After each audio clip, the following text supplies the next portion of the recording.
Assalamu alaikum. In this video, how to open and edit PSD file without Photoshop. Let's begin. Open any go to any browser, then type Photopea, then click open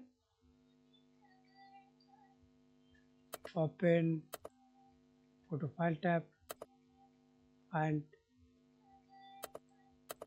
double click to open. Then see this edit options.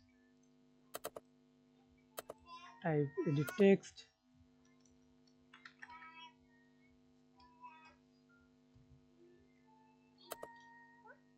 move.